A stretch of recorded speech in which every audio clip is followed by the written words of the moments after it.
Hello, আসসালামু আলাইকুম। আজকে বানাবো চিকেন জাইরো। আপনাদের সাথে একটু শেয়ার করতেছি। আমি ঈদের দিন বানাইছিলাম, সবাই খেয়ে এত মজা পাইছে, সবাই রেসিপি চাইছে। এজন্য আজকে আপনাদের সাথে চিকেন জাইরো রেসিপিটা শেয়ার করতেছি।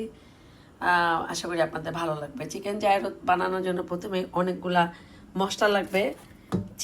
টিক্কা, চিকেন টিক্কা মশলা, তারপরে অরিগানো লিভস লাগবে, তারপরে এটা লাগবে গার্লিক পাউডার, তারপরে লাগবে গার্লিক পেস্ট, তারপরে এটা হয়েছে গিয়া জিরা, এটা হয়েছে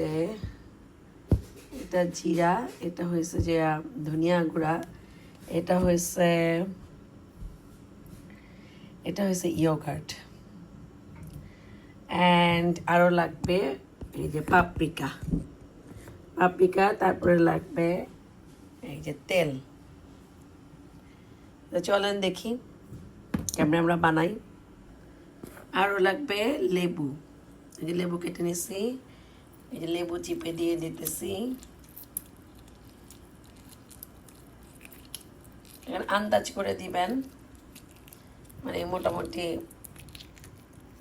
এখানে যতটুকু চিকেন আছে আমার কাছে লাগতেছে পুরা একটা লেবুই লাগবে।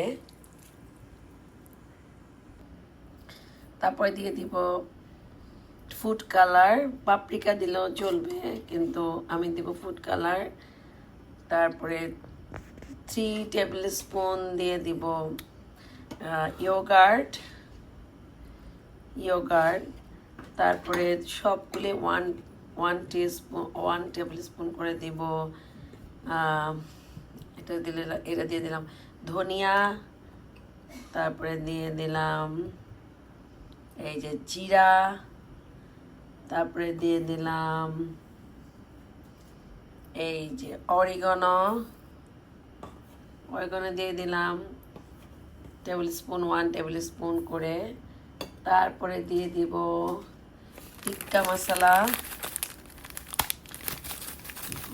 এটা দিয়ে দিব। লেবুটা আগে চিপে দিয়ে দিছি।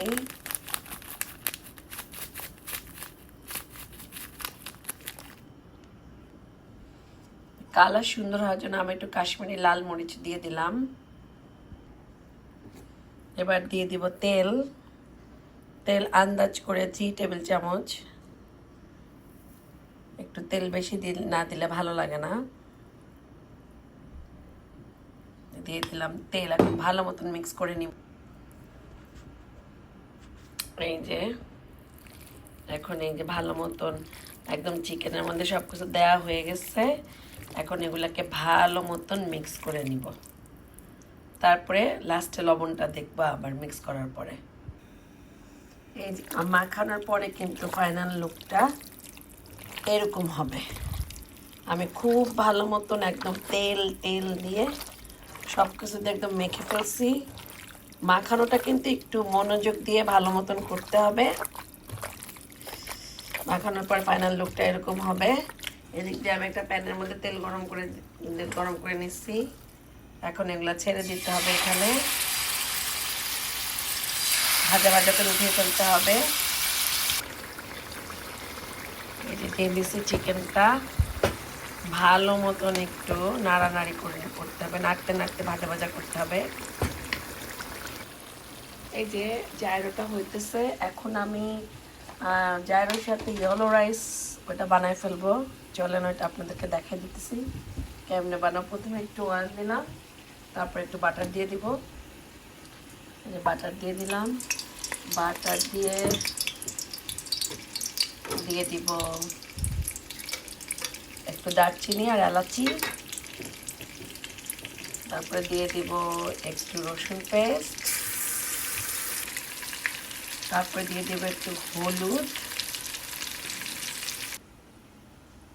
তারপরে দিয়ে দিলাম কালো গোলমরিচের গুঁড়া, তারপরে দিয়ে দিলাম এই যে চিকেন পাউডার দিয়ে দিলাম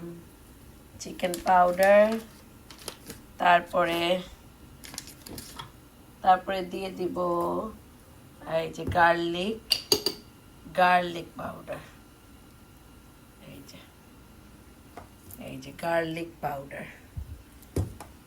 পাউডার দিয়ে দিলাম। তারপর একটু নাড়াচাড়া করে নিয়ে এখন দিয়ে দিব চাল।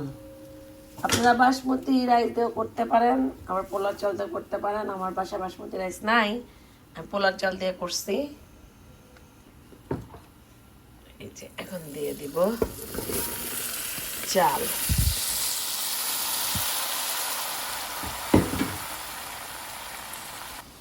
আমি লবণ দিতে ভুলে গেছি, মশলার মধ্যে লবণটা দিয়ে দিতে হবে।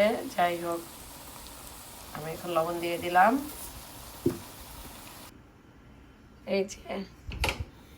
এই যে ইয়েলো রাইসটা হয়ে গেছে, ভাজা হয়ে গেছে। এখন পানি দিয়ে দিব। শেষ। আসলে শেষ বললাম এই জন্য, মানে রান্নার আর কোনো প্রসেসিং নাই, মানে প্রসেসিং ডান। এখন পানি দিয়ে দিছি, এখন এটা ঢাকনা দিয়ে দিব। তারপরে মানে পানিটা মেপে দিবেন আর কি, এক পটে 2 পট পানি যতক্ষণে হয়। এখন আমরা হোয়াইট সস বানাই ফেলবো। চলেন হোয়াইট সসটা বানাই। এই যে হোয়াইট সস বানানোর জন্য মানে রসুন কুচি লাগছে, আমি একদম কুচি কুচি করে নিচ্ছি। আর ধনিয়া পাতা কুচি লাগবে। আমার ঘরে ধনিয়া পাতা এইটুকুই ছিল, আপনাদের ঘরে একটু বেশি থাকলে বেশি দিবেন। এই যে মায়োনেজ, ইয়োগার্ট,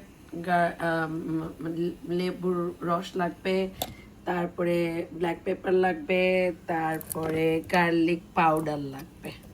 এখন আমি একটা একটা করে দিয়ে দিব মায়োনেজ। হাফ কাপের একটু বেশি দিয়েছি মায়োনেজটা, যে হাফ কাপের একটু বেশি মায়োনেজ নিয়েছি। তারপরে দিয়ে দিব 4 চামচ ইয়োগার্ট, তারপরে দিয়ে দিব একটু কালো গোলমরিচের গুঁড়া, তারপরে দিয়ে দিব লেবুর রস,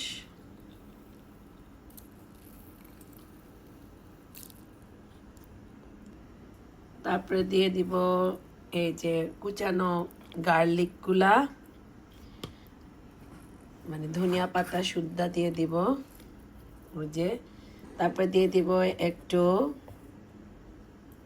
গার্লিক পাউডার। তারপরে এটাকে ভালো মতন মিক্স আপ করে নিব। মিক্স আপ করে করে করে করে দরকার হলে একটু পানি দিব। এই যে পানি দিয়ে ভালো মতন মিক্স করতে হবে। এই যে হয়ে গেছে, এই যে এরকম হবে জিনিসটা। হয়ে গেছে হোয়াইট সস। ভালো মতন মিক্স করে নিতে হবে। এই দিক দিয়ে আমার ইয়েলো রাইসও হয়ে গেছে। এই যে একদম কমপ্লিট, ধোয়া উঠতেছে।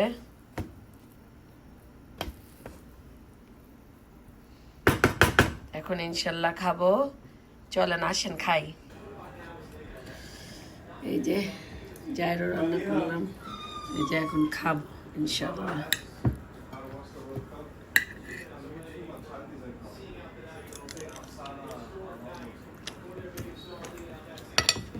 খুবই মজা। যেভাবে রেসিপি দিচ্ছে ওভাবে দেখে করে খাবেন ইনশাল্লাহ। আর বাইরে থেকে জায়রো কিনে খাবেন না, ঘরেই খাবেন। ওকে, আল্লাহ হাফেজ।